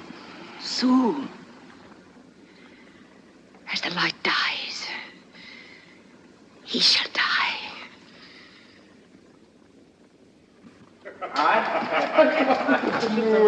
So you come back to me, Caesar. I thought you were angry. Welcome, Apollodorus. Cleopatra grows more womanly beautiful from week to week. Truth, Apollodorus? Far, far short of the truth. Friend Rufio threw a pearl into the sea. Caesar fished up a diamond. Caesar fished up a touch of rheumatism. Come on. Dinner. Yes, dinner. I've ordered such a dinner for you, Caesar. What are we to have? Peacock's brains. Peacock's brains, Apollodorus. Not for me. I prefer Nightingale's tongue. Roast boar, Rufio. Ah, good. What has become of my leathern cushion? I've got new ones for you, Caesar.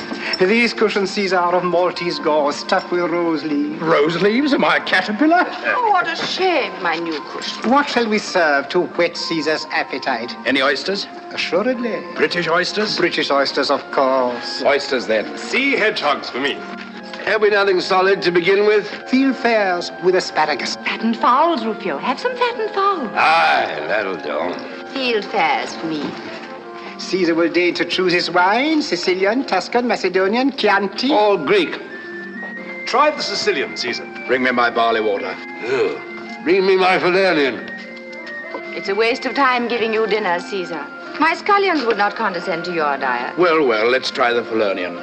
But when I return to Rome, I shall make laws against these extravagances. I will even get the laws carried out. Never mind. Today you are to be like other people. Idle, luxurious, and kind. Well. For once I will sacrifice my comfort. There. So now you're satisfied.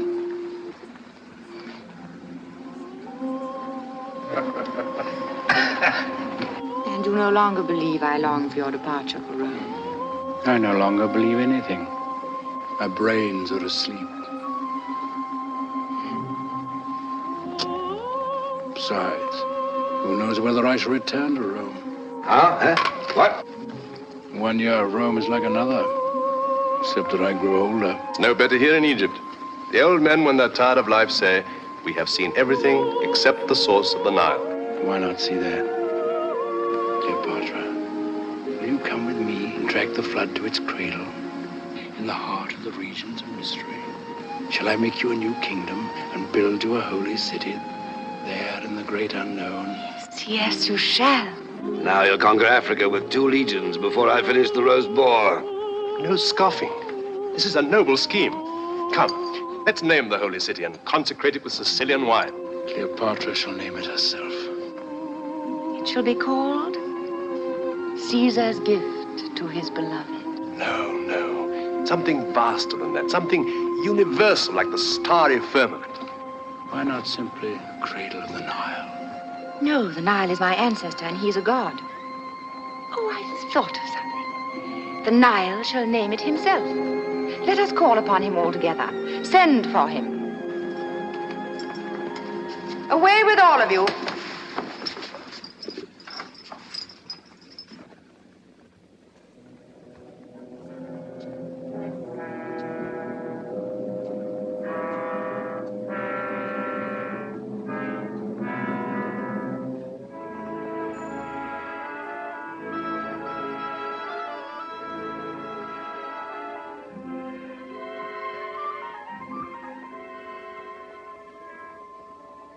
Go, I am a priestess and have power to take your charge from you. What hocus pocus is this? It is not hocus pocus. To do it properly, we should kill something to please him. But perhaps he will answer Caesar without that if we spill some wine to him. Why not call on our hawk-headed friend then? Shh, he will hear you and be angry. The source of the Nile is not in his district, I expect. Now let us call on the Nile all together.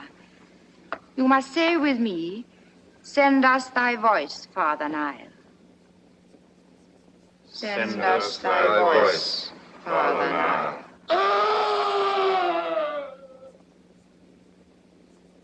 What was that? What was It is nothing. They are beating some slave. Nothing. A man with a knife in him, I'll swear. A murder? Silence. Did you hear that? Another cry? No, it's that. Something fell, I think. Something with bones in it, huh? Rufio. Will you leave me, Caesar? Apollodorus, are you going? Faith, dearest queen, my appetite is gone. Apollodorus, go down to the courtyard. Find out what has happened. Your soldiers have killed somebody, perhaps. What does it matter? This must be seen to.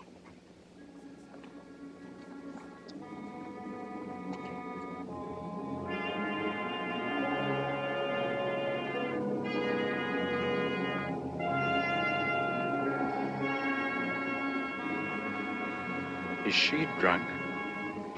Not with wine.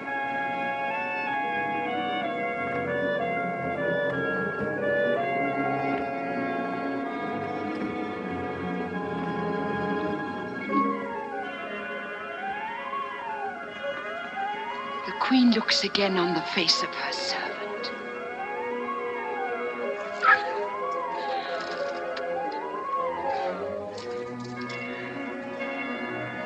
There's some mischief between those two.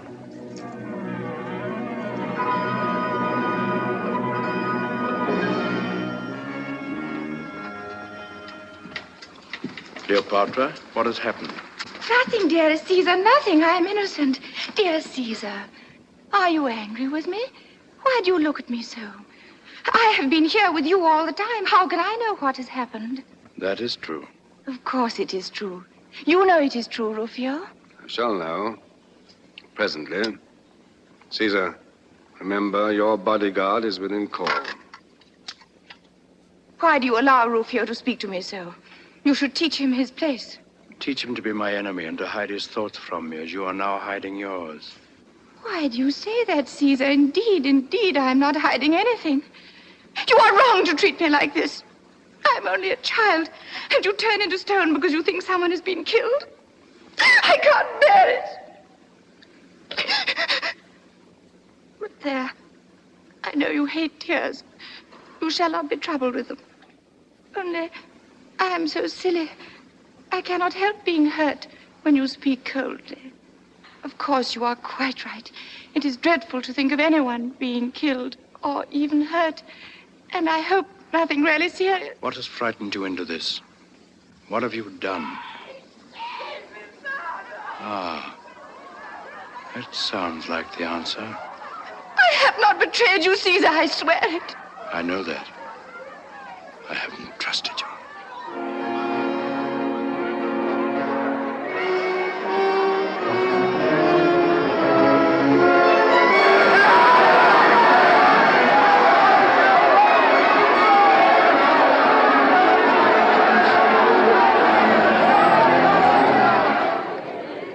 Whole town's gone mad, I think. They're for tearing the palace down and driving us into the sea straight away. We laid hold of this renegades. We were clearing them out of the courtyard. Release him. What has offended the citizens, Lucius Septimius? What did you expect, Caesar? Pothinus was a favorite of theirs. What has happened to Pothinus? I set him free here but an hour ago. Did they not pass him out? Aye, through the gallery arch, 60 feet above ground, with 3 inches of steel in his ribs. He is as dead as Pompey. We are quits now as to killing. You and I. Assassinated. Our prisoner. Our guest. Rufio. Whoever did it was a wise man. And a friend of yours. But none of us had a hand in it. Now, it's no use frowning at me. He was slain by order of the Queen of Egypt. I am not Julius Caesar, the dreamer, who allows every slave to insult him. Rufio said I did well. Now the others shall judge of me too. This Pothinus sought to make me conspire with him to betray Caesar. I refused, and he cursed me, and came privily to Caesar to accuse me of his own treachery. He insulted me, the queen, to my face. Caesar would not avenge me. He spoke him fair and set him free. Was I right to avenge myself? Speak, Lucius. I do not gainsay it, but you'll get little thanks for it from Caesar. Apollodorus, speak. Was I wrong? I have but one word of blame, most beautiful. You should have called on me, your knight, and in fair duel, I should have slain the slanderer. I will be judged by your very slave, Caesar. Britanus, speak. Was I wrong? Were treachery, falsehood, and disloyalty left unpunished, society must become like an arena full of wild beasts tearing one another to pieces. Caesar is in the wrong. And so the verdict is against me, it seems.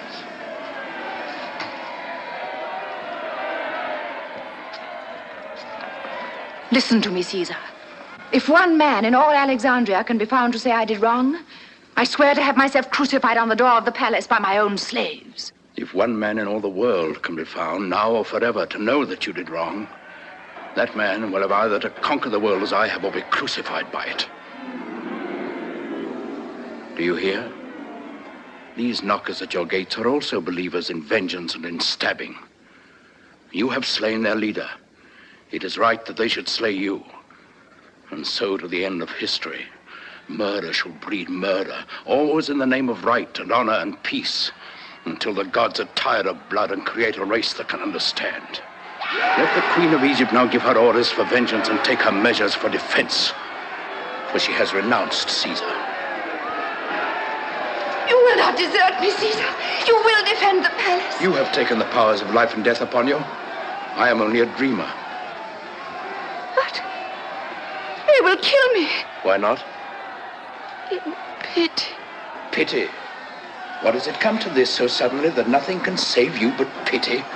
Did it save Pothinus?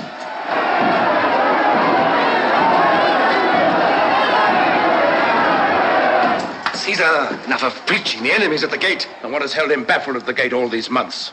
Was it my folly as you deem it, or your wisdom? In this Egyptian Red Sea of blood, whose hand has held all your heads above the waves? And yet when Caesar says to such an one, friend, go free, you, clinging for your little life to my sword, dare steal out and stab him in the back. By the gods, I'm tempted to open my hand and let you all sink into the flood. Will you desert us because we're a parcel of fools? I mean no harm by killing. I do it as a dog kills a cat, by instinct. We're all dogs at your heels, but we have served you faithfully. Alas, Rufio, my son, as dogs we're like to perish now in the streets. Caesar, what you say has an Olympian ring in it. But I'm still on the side of Cleopatra. If we must die, she shall not want the devotion of a man's heart or the strength of a man's arm. But I do not want to die. Oh, ignoble. Ignoble. Hearken to me, Caesar.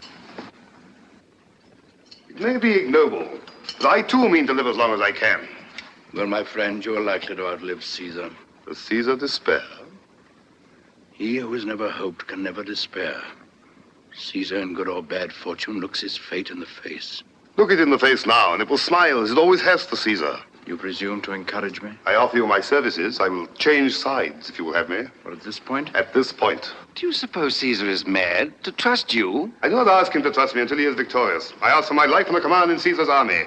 And since Caesar is a fair dealer, I will pay in advance. Pay? How? With a piece of good news for you. What news? What news? What news did you say, my son Rufio? The relief has arrived. Mithridates and Pergamus is on the march. Is it not so, Lucius Septimius? He has taken Pelusium. Lucius, you are henceforth my officer. Rufio, the Egyptians must have sent every soldier from the city to prevent Mithridates crossing the Nile. There is nothing in the streets now but mob. Mob! It is so. Mithridates is marching by the great road to Memphis to cross above the Delta. Achilles will fight him there. Achilles shall fight Caesar there.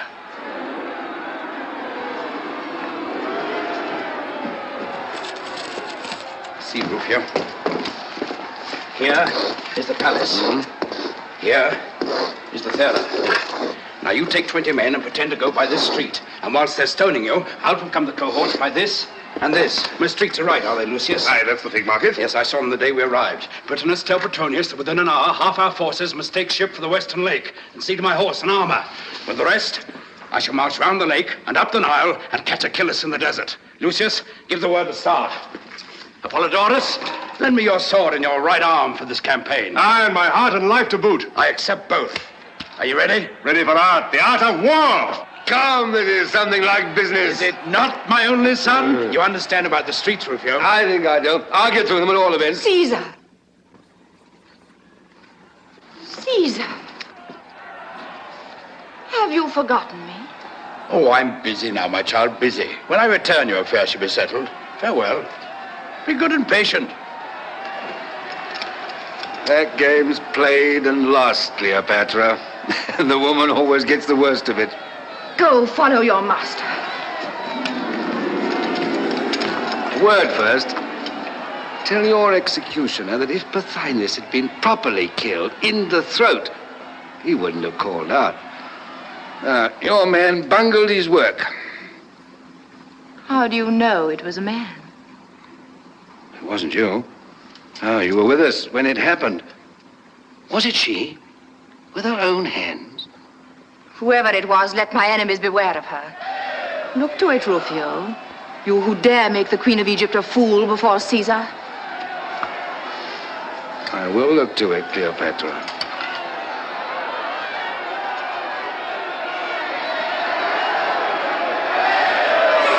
Let's teach these Egyptians how to fight and how to run. Eh? And then, home to Rome!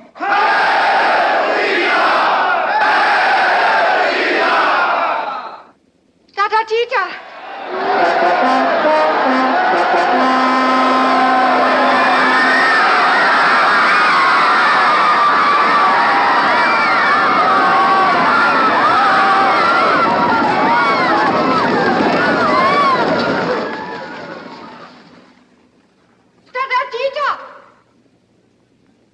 It is dark and I am alone.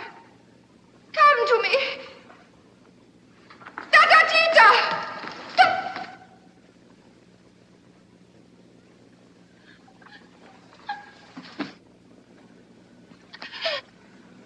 The queen looks again on the face of her servant.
I am he of whose genius you are the symbol.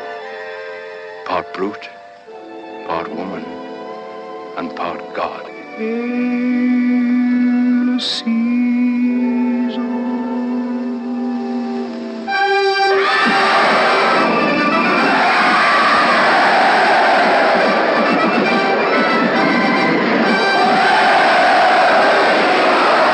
Here he comes.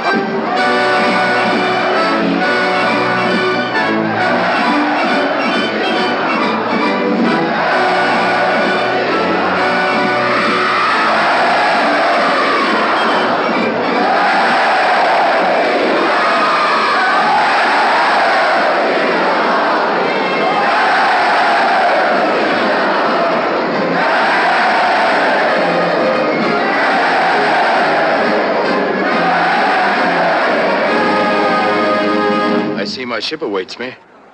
The hour of Caesar's farewell to Egypt has arrived. And now, Rufio, what remains to be done before I go? Why, you've not yet appointed a Roman governor for this province. What say you to Mithridates of Pergamus? Why, that you want him elsewhere. Indeed.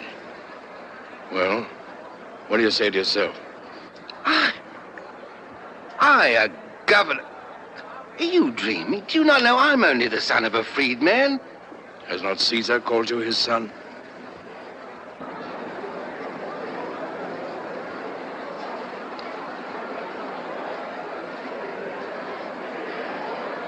Peace a while there and hear me. Hear the service, quality, rank, and name of the Roman governor. By service, Caesar's shield. By quality, Caesar's friend. By rank, a Roman soldier. By name, Rufio.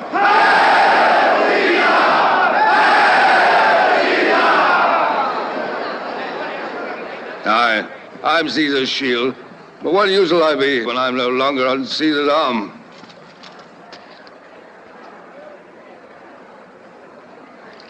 Where is that British islander of mine? Here, Caesar. And who bade you, pray, thrust yourself into the battle of the Delta, uttering the barbarous cries of your native land? Caesar, I ask you to excuse the language that escaped me in the heat of the moment. And how did you, who cannot swim, cross the canal with us when we stormed the camp? Caesar, I clung to the tail of your horse. These aren't the deeds of a slave, Britannicus, but of a free man. Caesar, I was born free. But they call you Caesar's slave. Only as Caesar's slave have I found real freedom. Well said. And grateful that I am, I was about to set you free. But now I will not part with you for 1,000,000 talents.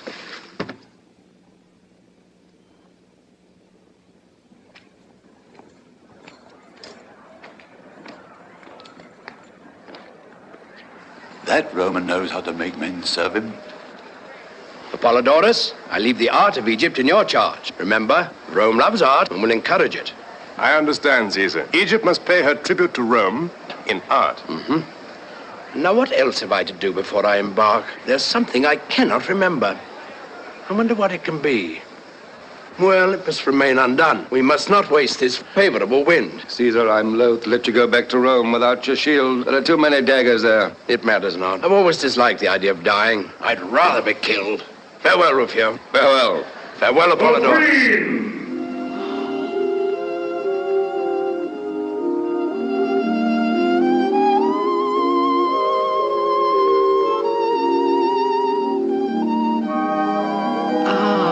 I knew there was something.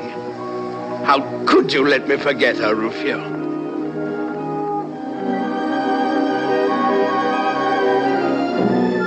Has Cleopatra no part in this leave-taking? Had I gone without seeing you, I should never have forgiven myself. Is this mourning for me? No. Oh, that was thoughtless of me. It's for your brother. No.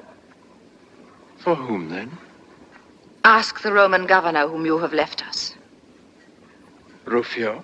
Yes, Rufio.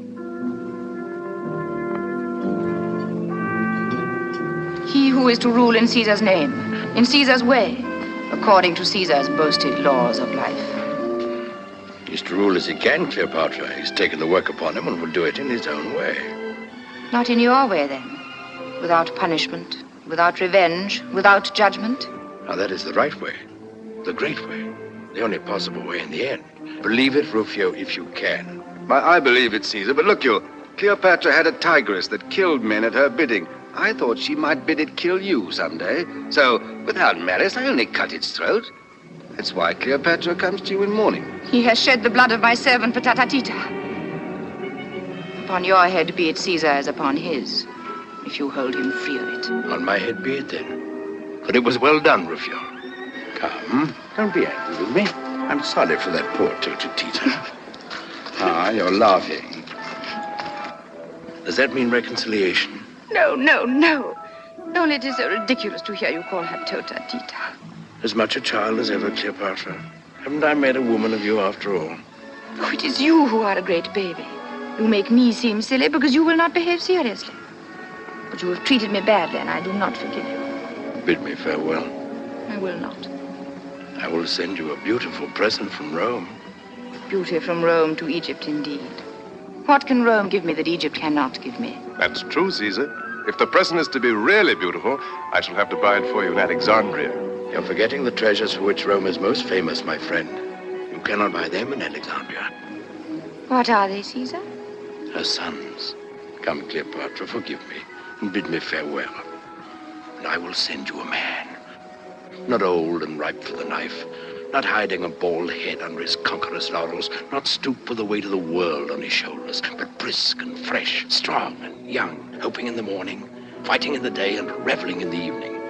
Will you take such an one in exchange for Caesar? His name? His name? Shall it be Mark Antony? You're a bad hand at a bargain, mistress, if you swap Caesar for Antony. So now you're satisfied? You will not forget. I will not forget. Farewell.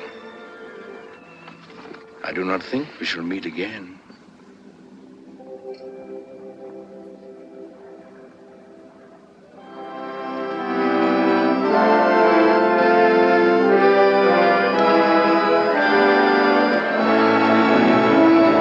Hail and farewell! Hail, Caesar, and farewell!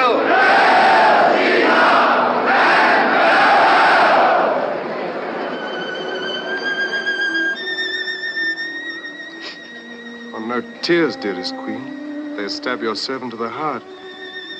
He will return someday. I hope not. But I can't help crying.